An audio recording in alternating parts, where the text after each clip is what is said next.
ఏనార్తులు public ఆటలు చూడనికే అందరూ తయారున్నట్టే కదా. సరే మరిగా షురూ చేసుకుందాం పాండ్రి ఇయాల్టి జోర్దార్ వార్తలు.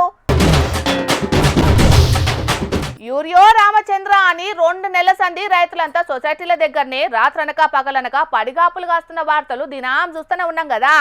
మరిగా దానికి కారణమేందో సెంటర్ మంత్రి బండి సంజయ్ అన్న, మాజీ మంత్రి కేటీఆర్ గిట్ల చెప్పుకొచ్చిండ్రు. నిన్న మీడియాలు కూడా లారీ లోడ్ పట్టుకున్నారు. యూరియా రైతుల పొలాలకు యూరియా పోతలేదు.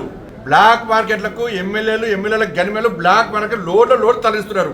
మరి దీని మీద రాష్ట్ర ప్రభుత్వం సమాధానం చెప్పాలి. నిన్న మిర్యాలలో కూడా జరిగిన సంఘటన ఫస్ట్ సమాధానం చెప్పండి. ఇట్లా దొరికింది ఒకటి.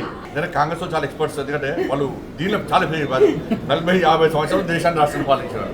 ఎట్లా దొరికిందో అది అని కొత్తగా ఎమ్మెల్యే పోయింది. ఇవాళ 2014 కంటే ముందు యూరియా కోసం చెప్పులు పెట్టేటోళ్ళు, సంచులు పెట్టేటోళ్ళు, పొద్దున లైన్లు నిలుచుంటోళ్ళు. దాని నుంచి ఈ 10 సంవత్సరాల్లో నరేంద్ర మోడీ గారి ప్రభుత్వం వచ్చిన తర్వాత తెలంగాణ రాష్ట్రంలో 10 సంవత్సరాలు తెలంగాణ రాష్ట్రం ఏర్పడిన తర్వాత తెలంగాణ రాష్ట్రంలో 2014లో నరేంద్ర మోడీ ప్రభుత్వం వచ్చిన తర్వాత ఎప్పుడన్నా యూరియా కొరత వచ్చిందా? ఈ 10 సంవత్సరాలు. ఈ సంవత్సరం ఎందుకు వస్తున్నది? ఒక ప్లాన్ లేదు. రబీ సీజన్లో వాళ్ళు వాడుకున్నటువంటి యూరియాకు లెక్కపత్రం లేదు. విన్నారు కదా సెంటర్ మంత్రి బండి సంజయ్ అన్న మాటలు. సెంటర్ సర్కారు బరాబర్ రాష్ట్రానికి కావాల్సినంత యూరియా పంపిస్తున్నదట. కాకుంటే రాష్ట్ర సర్కారు మాత్రం ఎంత వాడుకుంటున్నది ఏం కథ అనేది లెక్కపత్రం లేకుండానే చేస్తున్నది. కాబట్టి రైతులకు యూరియా కష్టాలు వస్తున్నాయట. 12 లక్షల మెట్రిక్ టన్నుల యూరియా పంపిస్తే 9 లక్షల మెట్రిక్ టన్నుల యూరియా వాడుకున్నారట. ఇంకా మిగిలిన యూరియా ఏమైతున్నది? ఇగో గిట్లా ఎమ్మెల్యేలే లారీలు పక్కదారి పట్టిస్తున్నారు. కాబట్టి యూరియాకు కొరత వచ్చి రైతులు ఇబ్బంది పడుతున్నారు. గరానికి వచ్చిండు బండి సంజయ్ అన్న. మొత్తం నరేంద్ర మోడీ ప్రభుత్వమే చేస్తున్నది, రాష్ట్ర ప్రభుత్వం చేసేదేం లేదు ఇంలా. అయినా కూడా నరేంద్ర మోడీనే బదనాం చేస్తున్నారని కోపానికి వచ్చిండు ఇట్లా. ఇక బండి సంజయ్ అన్న ఇట్లా మాట్లాడితే కేటీఆర్ గిట్లా మాట్లాడకొచ్చిండు. ఇప్పుడు పొద్దున వార్త చూస్తే ఇక వీళ్ళ మిర్యాల కూడా ఎమ్మెల్యే కొత్తగా గెలిచిన కాంగ్రెస్ ఆయన ఉన్నాడు కదా, ఆయన గన్మ్యాన్ ఒక లారీ యూరియా తీసుకుపోయిండట. ఆయన గన్మెన్. మరి గన్మెనే లారీ యూరియా తీసుకపోతే ఎమ్మెల్యే ఎంత ఎత్తుకపోవాలి? ఇక మరి మీరు ఒక లారీ లోడ్ గన్మెన్ ఎత్తుకపోతే ఎమ్మెల్యే సాబ్ కనీసం ఒక గోదామని ఎత్తుకపోవన్నా వద్దా? ఇజ్జత్ కా సవాల్. గట్లున్నది కాంగ్రెస్ వాళ్ళ కథ. ఆఖరి యూరియా కూడా బుక్తారే, నాకు అర్థం కాదు.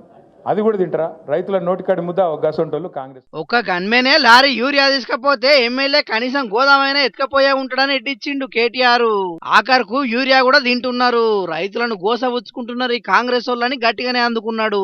మొత్తానికైతే యూరియా కోసం రైతులంతా నిద్రాహారాలు మాని అరిగోసలు పడుతుంటే మిర్యాలు కూడా MLA Battula Lakshma Reddy sir gunman lorry urea load ను బ్లాక్ లో అమ్మేసిన ముచ్చట బయటకు వచ్చేటాలకు ఇప్పుడు పెద్ద రచ్చనే అవుతున్నది. మాకు ఒక్క బత్తా ఇయ్యాలంటేనే నానా అవస్థ పెట్టుకుంటున్నారు. అసొంటిది లారీ యూరియా ఎట్లా పక్కదారి పట్టించారని రైతులు మస్తు కోపానికి వస్తున్నారు. మరి ఆ సర్కారు పెద్దలు దీని మీద ఏం చర్యలు తీసుకుంటారో, ప్రతిపక్ష పార్టీల నాయకుల మాటలకు ఏం సమాధానం చెప్తారో చూడాలి. మరి మహిళలంటే చీరలంటేనే మహిళలు, అది విడదీయరాని అనుబంధం వల్ల చీరల మీద పారంతో భర్తల జోబులు గుల్ల చేస్తుంటారు కొందరు. చీరల మీద పారంతో భర్త జోబులకే కన్నమేస్తుంటారు ఇంకొందరు. అంతవరకు సరే గాని ఇగో గిదేం పనోళ్ళ వీళ్ళ పని పాడువాడా. ఆగో చేసిందంతా చేసి మూలకి కూర్చొని ఎట్లాడుతాండ్రు చూడండి. అయ్యో మహిళలని వీళ్ళను పాపమనాలనో లేకుంటే చేసిన ఉద్దారకానికి పోలీసులకు దొరికి మంచి పని అయిందని అనుకోవాలనో కూడా సమజైతలేదోళ్ళ. ఇంతకీ వీళ్ళేం చేసిండ్రంటే నిర్మల్ జిల్లా కాడెం మండల కేంద్రంలో ఉన్న ఓ బట్టల షాప్కి పోయి చీరలు బేరం చేసిండ్రట ఈ 4 మహిళా మనులు. కొనేటందుకు పోతే మంచిగానే ఉండు, కానీ పోయింది కొట్టేసేతందుకాయే. ఇక బేరం చేసిండ్రట. దొరికిన చీరలన్నీ బరికి లోపరేసుకున్నారట. ఇగో ఈయన్నే ఆ బట్టల షాపు యజమాని. చీరలు దొంగతనం చేయంగా కాన్ల నిండా చూసిండట. ఈయనుండ్రి అన్న చెప్పేది. ఒక చీర కొని మిగతాదంతా చదువులు పెట్టింది. ఎందుకు చదువుతున్నారంటే అన్నట్టు వెళ్ళిపోయారు కొని ఒక చీర కొనుక్కొని మళ్ళీ రిటర్న్ వచ్చి 2 చీరలు ఇట్లా ఇక్కడ పెట్టుకోగానే నేను చూసి ఎందుకు పెడతాను వీళ్ళంతా జామే రాకుండా కథ ఊరుకుడు పెట్టారు. బయటకు వెళ్ళి అటో ఎక్కి వెళ్ళిపోయే మూమెంట్. ఆగో ఇన్నరా, ఒక్క చీర కొన్నారట, వెళ్ళిపోయినరట, మళ్ళొచ్చిండ్రట. అంటే షాపును మంచిగా పరీక్ష పట్టి దొంగతనానికి ప్లాన్ వేసుకొని వచ్చిండ్రు. గిట్లా కావచ్చు, కానీ అనుకున్నదొక్కటి అయ్యిందొక్కటి అన్నట్టు అడ్డంగా బుక్కైండ్రు పాపం. యజమాని దొంగతనాన్ని చూసి నిలదీసి అడగంగాల్నే షంగో బిల్లో అని ఊరుకుడు సాల్చేసిండట. కాని ఏడికని పోతారు, ఎంత దూరం అని ఉరుకుతారు? దొంగలు దొంగలు అని మొత్తుకునేటాలకు అమ్మలక్కలంతా పట్టుకున్నారు. చక్కగా కడెం పోలీస్ స్టేషన్ కు తోలుకొనే పోయిండ్రు. ఇక అక్కడ షాల్ చేసిండ్రు గిట్లా ఏడ్సుడు తూర్చుడు కార్యం. ఆయన ఎడితేమున్నది, అంతా అయిపోయింది.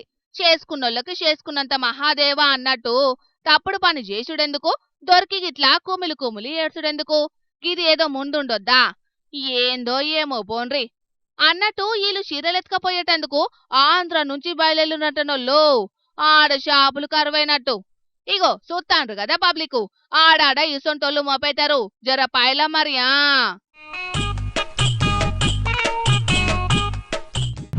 రష్యా ఉక్రెయిన్ యుద్ధాన్ని ఆపేటందుకు తిప్పలు పడుతున్న ట్రంప్. పాకిస్తాన్ ఇండియా నడుమ యుద్ధానికి అడ్డం పడ్డ ట్రంప్. ఇజ్రాయెల్ హమాస్ నడుమ కొట్లాటను తశ్వ చేసిన పెద్దన్న ట్రంప్ అన్న అనే వార్తలు మస్తు విన్నాం, నిత్యం టీవీలల్లా చూస్తూనే ఉన్నాం. ఈ యుద్ధాన్ని మోతవరి లెక్క ఆపినందుకు ట్రంప్ అయ్యకు శాంతి బహుమతి కూడా ఇయ్యాలనని మస్తు దేశాలలో ప్రతిపాదనలు చేస్తున్నారన్న వార్తలు కూడా వస్తున్నాయి. ఇవన్నీ కాదు కానీ ఈ యుద్ధం ఆపేటట్టయితే ట్రంప్ సార్కు బరాబర్ శాంతి బహుమానం ఇప్పియొచ్చు. మరి అది ఏందో తెలియాలంటే ఈ వార్త పురాగా చూడాల్సిందే.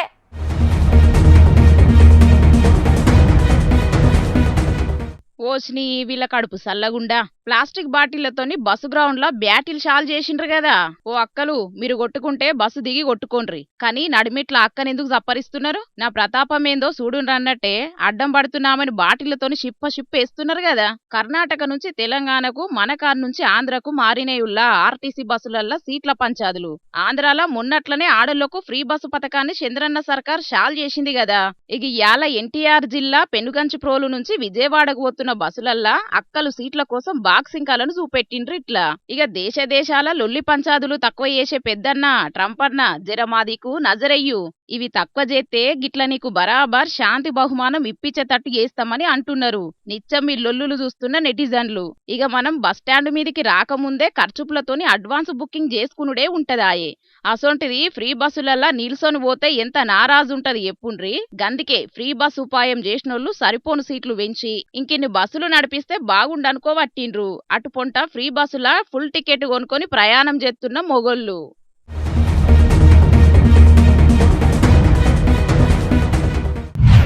పబ్లిక్ ఇప్పుడు మా రాముల తాత వచ్చేయాల కదా, మరి పెద్ద మనిషి ఏ మిగ్రం ముంగటేసుకున్నాడు అరుచుకుందాం పాండ్రి. తాత ఏందయ్యాలి సంగతి? సరే సరే, ఇక నువ్వు అయితే మంచిగా పురుసదిగా రాజ్యాలన్నీ తిరుక్కుంటుండు. నేను ఈడ కూరగలను, తొక్కగలను, కూడగలను అడుక్కుంటా బుచ్చపొల లెక్క ఇంట్లో పోయి తిరుక్కుంటా తినుకుంటుంటా. నువ్వు తిరిగే, నువ్వు మంచిగా తిరుగు. అయ్యో ఎల్లకాలం ముసలిది వండి పెట్టంటే తింటున్నావు ముసలోడా. ఏదో 4 వద్దులు ఉప్పసకు ముసలి దూరికి పోతే గిన్ని మాట్లాడబడుతుంది. పంచాది చెప్పరారా పరమేశు అని అంటే దుడ్డే బర్రె నాదే అన్నాడట వెనుకటికెవడో నీ అసొంటోడు. అరే మా పంచాయతీ అడవితకు నువ్వెందుకు దూరుతానవే దుజేసేవలదానా? నీ వార్తలు నువ్వు చదువుకోరాదే. ఇడికొచ్చి ఇత్తులు కచ్చకాయలు అన్ని అడుగుతాను అది కదా తక్కువదానా ఏంద్రా? పొలానికి ఊరియా బత్త చల్లం అని అంత ఎర్రబడుతుంది. యూరియా బత్త లేదు, ఉనక బత్త లేదు. ఇక వచ్చే ఏడాది వ్యవసాయం అంతా ఇడిచిపెట్టి పోయి ఎక్కడన్నా బస్ స్టాండ్ లో పోయి పుట్టాలు అమ్ముకుంటారు. ఇక వ్యవసాయం చేయను నేను. ఇక గట్లంటానే మరి ఏం చేయమంటానవురా? నాకున్న 20 గుంటల పొలానికి 4 రోజుల సంధి పోయి లైన్ నిలబడ్డానా? మాపటాల వరకు ఒక్క ఊరియా బత్త అన్న దొరకలేదు. వాడు వెనకడిగాడు ఫోన్ చేసి ఇలా పొద్దుగాల తాత ఒక ఊరియా బత్త దొరుకుతుంది రావే, ఇక్కడ పుల్లు ఉన్నాయని చెప్పి నేను ఆడిగిపోతే పొద్దంతా నిలబడి ఆడిగిపోయి పైసలు ఇచ్చే టయానికి అంటాను కదా. ఇక పెద్ద మంచి ఇగో ఈ సీస తీసుకుంటేనే ఊరియా బత్త ఇస్తాము అని అన్నాడు. దానికి 520 రూపాయలట. ఆ సీస నేనేం చేసుకోను, నాకు ఆ ఊరియద్దు ఆ సీసద్దు అని సప్పులు వచ్చినాయి. ఇక మరి ఏం చేయమంటాను? అవును నిజమేనే తాత, చాలా దిక్కులా నానో యూరియా బాటిల్ తీసుకున్న రైతులకే యూరియా బత్తాలు ఇస్తున్నారటనే. ఇదేం లింకో ఏం పాడో మరి. అల్లా ఏందిరా, ఏంది కాలేజీ ఫీజు కట్టాలన్నట్నా? అగో ఎండాకాలంలో స్కాలర్షిప్ ఫీజుతో మేము చదువంతా చెప్తామని చెప్పిర్రు కాదురా కాలేజీ వాళ్ళు. మళ్ళీ ఇప్పుడు ఫీజు కట్టమని అంటారు ఏందిరా? ఏంది సర్కారు స్కాలర్షిప్ ఫీజు ఇయ్యదటనా? అయితే ఇప్పుడు మనం కాలేజీ ఫీజు కట్టాలన్నట్నా? ఇక ఆ సంచను పుస్తకాలన్నీ చదువుకొని సపరేట్ ఇంటికి రా. ఆ వరంగల్ బస్ స్టాండ్లో ఇద్దరం కలిసి పుట్నాలన్నీ అమ్ముకుందాం. మరి ఏం చేస్తావు? అవును ఇది కూడా నిజమేనే తాత. ఫీజు రియంబర్స్మెంట్ కు సర్కారు తన పైసలు లేవని బట్టి విక్రమార్క సార్ చెప్పిండే. ఊరియా బత్తాలు లేవ్వాయే, పిల్లగాళ్ళ చదువులకు పైసలు లేవ్వాయే, ఆడోళ్ళకి ఇస్తామన్న 2500 రూపాయల గృహలక్ష్మి పథకానికి పైసలు లేవాయే, ఆరోగ్యశ్రీకి పైసలు లేవాయే, ముసలోళ్లకు ఆసరా పింఛన్ కింద 4000 రూపాయలు ఇస్తామన్నారు, వాటికి పైసలు లేవాయే. ఎవరన్నా అప్పు సప్పు అడుగుదామని అంటే ఎవడు అప్పు బుట్టనిత్తలేడా, అడిగితే చెప్పులు ఎత్తుకపోయేటోళ్ళు లెక్కనే చూడబట్టే. మరి ఇక ఎందుకున్నది సర్కారు? అరే గట్లంటే ఏందన్నట్టే, సర్కారున్నది దేనికి అంటే మీరు అధికారం ఇచ్చినందుకు 5 ఏళ్ళు గద్దె మీద కూర్చునేటందుకు. కుర్చీలో కూసునుడే తప్ప ఓట్లకు ముంగట కూసిన కూతలకు బాధ్యత వహించదా ఈ సర్కారు? మరి చేత రాదు, ఇంకా 3 ఏళ్ళ పొద్దున్నది. ఒక పని వెనుక ఒక పని చేస్తారు. ఇంకెప్పుడు అవ్వా? ఊళ్ళల్లో సర్పంచులు లేక దగ్గర 2 ఏళ్ళకి వస్తుంది. బీసీలను అడ్డం పెట్టుకొని ఆ ఓట్లను దాటేస్తాళ్ళు, పైసలు లేవు అని పథకాలను దాటేస్తాళ్ళు. ఇట్లా ఇంకెంత కాలం దాటేస్తారు చెప్పు? అరే నీ అవ్వ ఆగరాదే, ఆ సర్పంచ్ ఎన్నికలు కూడా ఈ దసరా పండుగ అయిపోంగలే పెట్టే ఆలోచనలల్లో సర్కారు ఉన్నదే. దాని గురించే ముఖ్యమంత్రి రేవంత్ సారు ఉత్తమ్ కుమార్ సార్ కూర్చొని చర్చించుకుంటున్నారట. చర్చించమను, ఇట్లనే ఇంకొక 3 ఏళ్ళు చర్చించుకుంటా కూర్చుంటే అప్పటి వరకు మళ్ళీ ఓట్లు వస్తాయి. అప్పుడు జనాలందరూ కూర్చొని ఏ పార్టీకి ఓటు వేస్తే మంచిగుంటుంది అని వాళ్ళు చర్చించుకుంటారు. సరేనా? తప్పదే మరి, జనాలందరూ కూర్చొని చర్చించుకొని ఓట్లెత్తనే కదా ఇప్పుడు చెయ్యిపాటికి అధికారం వచ్చింది. ఇప్పుడు కూడా గట్లనే జనాలు చర్చించుకోవాలి. అయితే కానీ ఓ పిల్ల, మళ్ళా బతుకమ్మ పండుగ దగ్గరకు వస్తుంది. మరి ఈ ఏడన నా ముసల్దానికి 2 రంగురంగుల బతుకమ్మ చీరలు ఇత్తదాటినమ్మా సీతక్క, లేకుంటే ఈ ఏడు కూడా సున్నరగా అన్నట్టేనా? మరి అరే ఆల్రెడీ బతుకమ్మ చీరలు తయారైతున్నాయట నీ తాత, ఇక ఇచ్చుడే ఆలస్యమట ఎరికేనా? ఇంకో ముచ్చట, అప్పుడు కేసీఆర్ సార్ సర్కారు ఉన్నప్పుడు 18 ఏళ్ళు నిండిన ప్రతి ఆడబిడ్డకు బతుకమ్మ చీరని ఇచ్చారు కదా. ఇప్పుడు ఈ సర్కారు ఏమో మహిళా సంఘాలలో ఉన్న ఆడోళ్లకు మాత్రమే బతుకమ్మ చీరలు ఇస్తామని అంటారట. ఇదేం తిరకాస అన్నట్టు చెప్పా. ఆ ముచ్చట మీద ఇంకా ఎసొంటి క్లారిటీ లేదు. నువ్వు లేనిపోని మంది ముచ్చట్లిని ఆగంగాకు ముసలోడా. ఓ తాత నా కూలి పైసలు ఇద్దరా, నాకు పొద్దుపోతుంది. పైసలు ఎక్కడిరా? ఇంకా నాకు పింఛన్ పైసలు రాలే, వచ్చినాక తప్ప. నా ఇంట్లో ఊరుకుంటారా నా భార్య ఎట్లా? ఊకకుంటే ఏం చేయంటావు రా? అరే బాగా మాట్లాడతాను. సర్కారు ఎలక్షన్లకు ముంగట ఎన్నో పథకాలు ఇస్తామని చెప్పేసి మాట ఇచ్చిర్రు. వాళ్ళని గిట్ల నిలదీసి అడుగుతాను ఆరా? ఏమో నన్ను బాగా నిలదీసి అడుగుతాను వాళ్ళకి కదా కూడా. ఇత్తగాని పో, పింఛన్ పైసలు వచ్చినాక ఇత్తగాని పోలేదు. ఇట్లయితే ముసలాడమ్మా భార్యను తీసుకురాపోయాం బాగా నిలుగుతాను. మీరు అవసరానికి 69 ముచ్చట్లు చెప్పి ఒడ్డెక్కిన అయితే ఒక్క మాట అడగారు. ఏదో నా అవసరానికి ఒక్కరోజు కూలీ పిలిచినందుకు నన్ను అయితే బాగా 49 ముచ్చట్లు నిలదీస్తాను. బాడు కావులు ఏం చేస్తావు చేసుకోపో, గంటే లేవు నా దగ్గర. పింఛన్ పైసలు వచ్చినాకనే ఇత్తపో. ఓ తాత, సర్కారు చేస్తామనే చేయకున్నా నువ్వేం చెయ్యలేవు. అదే నువ్వు కూడా సర్కారు లెక్కనే ఏం చేయనంటే మాత్రం ఇంకో పారి నువ్వు పనికి పిలిస్తే వస్తారా ముసలోడా? ఏమో సర్కారు తొంపు పెట్టుకొని మందితోని తిట్లు పడబడుతుంది. ఆ పింఛన్ వచ్చినాడు వస్తుంది కానీ ముందుగానైతే ఆ ముసల్ది ఉట్టి మీద పెట్టిన కుండల దాచిన పైసలున్నాయి, కొంచెం పోయి వాళ్ళకి పో. అంతేగాని ఈ సర్కారు లెక్కనే నువ్వు కూడా నీ పతార పోగొట్టుకొని అలక తక్కువ నిగాకు. సరే గాని ఇక నేను కర్మ వార్తలు చెప్పుకోవాలి, నువ్వైతే పోయిగా. వెంకటి రోజుల్లా నల్లుల బాధ బగ్గుండనటనులా, అందుకే తిరుపతి వెంకట కవులు ఓ గమ్మతి పద్యం కూడా రాసిండ్రు. విష్ణువు పాలకడల మీద, శివుడు ఎండికొండల మీద, సూర్యచంద్రులు ఆకాశం మీద ఎందుకున్నారయ్యా అంటే ఆ నల్లుల బాధ పడలేకనేనట. ఎందుకంటే ఎన్ను మందులు కొట్టినా నల్లులకు సావే లేదట. ఇప్పుడు ఈ ముచ్చట దేనికంటే కుక్కల బాధ పడలేక ఓ బసవన్న ఏం చేసిందో చూడుండ్రి.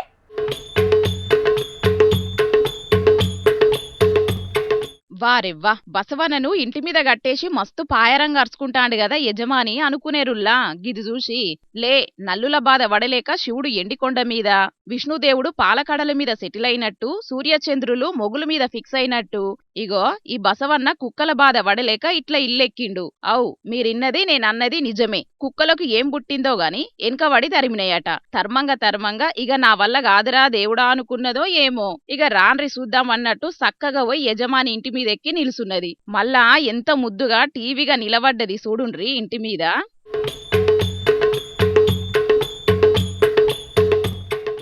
ఆదిలాబాద్ జిల్లా జైనద్ మండలం నిరాల అనేటి ఊళ్ళే గపూర్ అనేటి రైతింటికాడ అయ్యింది ఇట్లా. ఇక కుక్కల తిప్పలకు ఇల్లెక్కనైతే ఎక్కింది గాని కిందికి దించుదామంటే అంత ఈజీగా కాదు గదా. యజమానికి పెద్ద తిప్పలే అయినట్టున్నది. అవు, అట్నే అయిందట. అయితే ముచ్చట తెలిసి వాడకట్టోళ్ళంతా వచ్చి కిందికి దించేతందుకు సాయం పట్టిండ్రట. బసవన్న ఇల్లెక్కుట్లా కొంచెం ఇల్లు కూడా ఖరాబ్ అయిందట. ఏమైనా ఎంత గడ్డమున్నది చూడుండ్రి కుక్కలు చెయ్యంగా.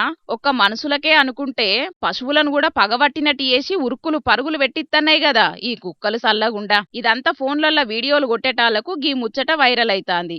ఏమైనా కుక్కలు జయంగా ఏడ చూసినా గండమే ఉన్నదుల్లా. గీ నిరాల ఊళ్ళో కూడా గంతేనట. మరి పబ్లిక్ మీ ఊళ్ళో ఎట్లున్నదుల్లా పరిస్థితి?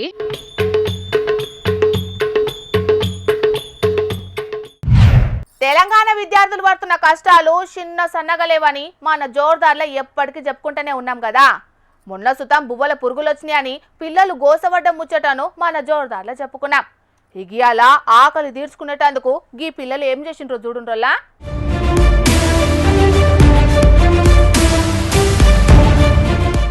అయ్యో పాపం పిల్లలే వంట చేస్తున్నారు కదా. పుస్తకాలు పెన్నులు పట్టాల్సిన చేతులతోని ఈల పీటలు షాకులు బట్టి కూరగాయలు కోస్తున్నారు. నిమ్మాలంగా రాసుకోవాల్సిన చేతులతోని గంట బట్టి బువ్వ కూరలు కలబడుతున్నారు. మరి వీళ్ళకి పరిస్థితి ఎందుకు వచ్చిందయ్యా అంటే, వంటలు చేసే డైలీ వేజ్ వర్కర్లు మాకు జీతాలు పెంచాలి, మా తక్లీఫ్లు తీర్వాలనని ధర్నాకు దిగేటాలకు ఆకలి బాధలకు తట్టుకోలేక పిల్లలే ఇట్లా వంట చేసిండ్రన్నట్టు. కొమరభీం ఆసిఫాబాద్ జిల్లాలున్న ఆశ్రమ పాఠశాలల పరిస్థితి ఇది. తెలంగాణ గిరిజన సంక్షేమ శాఖ పరిధిలున్న ఆశ్రమ పాఠశాలల్లో పనిచేస్తున్న వంట సిబ్బంది మొత్తం మాకు టైం స్కేల్ జీతాలు ఇయ్యాలని సమ్మెకు దిగిండ్రు. ఇగియాల డైలీ వేజ్ వర్కర్లంతా మా తక్లీఫ్లు తీర్వాలి, జీతాలు పెంచాలని జిల్లా కలెక్టరేట్ దగ్గర ధర్నాకు దిగేటాలకు పాపం విద్యార్థులకు ఈ గోసొచ్చింది. ఇక దీని మీద గీ బుజ్జి ఏమంటున్నదో ఈనుండ్రి. కూర్చున్న వాళ్ళకేమో జీతాలు వేలు వేలు పడతానే కానీ కష్టపడిన వాళ్ళకి మాత్రం అస్సలు లేదు. న్యాయం మాత్రం జరగాలి వాళ్ళకి మాత్రం. మేము ఇప్పుడు ఎట్లా వండుకోవాలి? మాకు అండ రాదు, మాకు కూరలు అండ రాదు. మేము ఇంటికాడ వండుతాం, మమ్మీ వాళ్ళు చేసిన వాళ్ళు అండి పెట్టినా మేము తిని సైలెంట్గా ఉంటాం. ఇక్కడ కూడా అట్లనే అనుకున్నాం. ఇప్పుడు మాకు వర్కర్లు వస్తలేరు, ఏం లేదు. ఆ రూమ్స్ అట్లనే ఉన్నాయి, ఆ స్కూల్ సైడ్ అట్లనే ఉంది. ఇప్పుడు మేము కూర వండుకోవాలంటే మాకు ఇబ్బంది ఉన్నది, సాంబార్ చేయాలంటే మాకు చాలా ఇబ్బందిగా ఉన్నది. ఆ పొగ అంతా మా నోట్లోకి వస్తుంది, మా కళ్ళల్లోకి వస్తుంది. మేము తట్టుకోలేము కదా. వాళ్ళ జీతాలు వాళ్ళకి ఇచ్చేస్తే వాళ్ళు మంచిగా ప్రశాంతంగా మాకు వచ్చి కడుపు నిండా అన్నం పెట్టి 3 పూటలు పెట్టి వాళ్ళు ఉంటారు కదా. మాకు అమ్మా నాన్నల కన్నా ఎక్కువ చూసుకుంటారు వాళ్ళు. వాళ్ళకి చేతులు కాలినా, వాళ్ళు అన్నం తినకున్నా, వాళ్ళ పనులు వచ్చి వాళ్ళు చేసినా కూడా వాళ్ళకి జీతాలు పడతలేవు. పాపం చిన్న ఈడులనే ఎంత గొప్పగా ఆలోచించుతున్నది చూడుండ్రి ఈ బుజ్జి.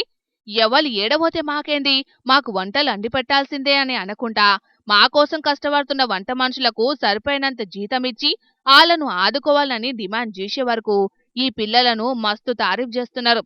మరిగా విద్యాశాఖ మంత్రి కమ్ ముఖ్యమంత్రి రేవంత్ రెడ్డి సారు సర్కార్ రాష్ట్రాలల్లా విద్యార్థులు పడుతున్న గోసలు మా తక్కువలేవు. ఈడనేమో అసలుకు వంట వండేటల్లలేరు. ఇక వంట మనుషులున్న దగ్గరనేమో పురుగుల బియ్యం, ముక్కిపోయిన బియ్యంతోని బువ్వ వండుతున్నారని పిల్లలు ఫిర్యాదుల మీద ఫిర్యాదులు చేస్తున్నారు. అటు కొన్ని బల్లనేమో సార్లు కూడా సరిపోయినంత మంది లేరు. గిట్లయితే పిల్లల చదువులు ఎట్లా ముంగటికి సాగుతాయి ఏం కథ? మీరేమో పంచనీకే సర్కారు దగ్గర భూములు లేవు, ఇయ్యనికే పైసలు కూడా లేవు. కానీ విద్యార్థులు బ్రహ్మాండంగా చదువుకుంటేనే భవిష్యత్తు బాగుంటదని చెప్పబడుతుంది. ఇగిట్లయితే వాళ్ళు ఏడ చదువుతారు, ఎన్నడు గొప్పలైతారు? జర ఇప్పటికైనా విద్యార్థుల సమస్యల్ని తీర్వాలని డిమాండ్ చేస్తున్నారు విద్యార్థి సంఘాల నాయకులు. చూడాల మరి పెద్ద సార్లు ఏం చేస్తారో.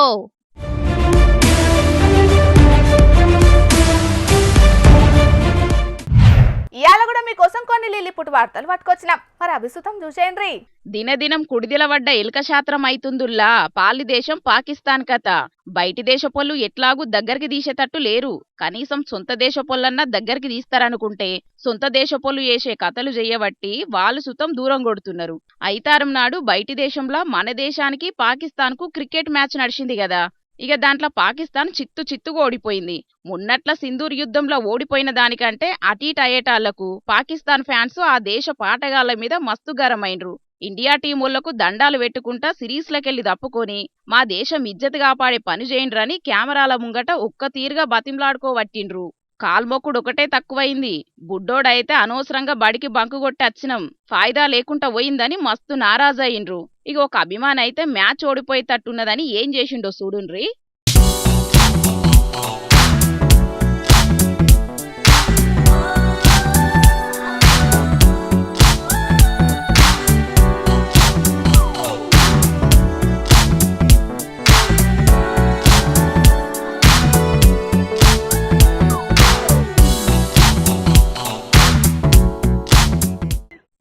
తమ్ముడైతే మస్తు తెలివిమంతుడే పోన్రి. పాకిస్తాన్ వీరాభిమాని ఉన్నట్టున్నాడు. దేశం గెలిచే తీరు సప్పట్లు కొట్టి సపోర్ట్ చేద్దామనుకున్నాడు. కానీ అచ్చుడచ్చుడుతోనే ఆటగాళ్లు టపాగట్టిండ్రు. మాతోని కాదు ఇళ్లతోని ఆడుడన్నట్టే చేతులెత్తిండ్రు. ఎనకమల్రా తిరిగిపోయిండ్రు. ఇక ఈ కథంత ఎట్లనో ఉన్నదని అంగి మార్చన్నా సంబురపడదామని ఇండియా పేరున్న టీషర్ట్ వేసుకొని సంబురాలల్లా మునిగిదేలిండు. పాకిస్తాన్ మీద ఆళ్ల దేశ పొల్లకే పాయరం లేదంటే వాళ్ళ ఏలుబడి ఎంత సక్కదనంగా ఉన్నదో గదా.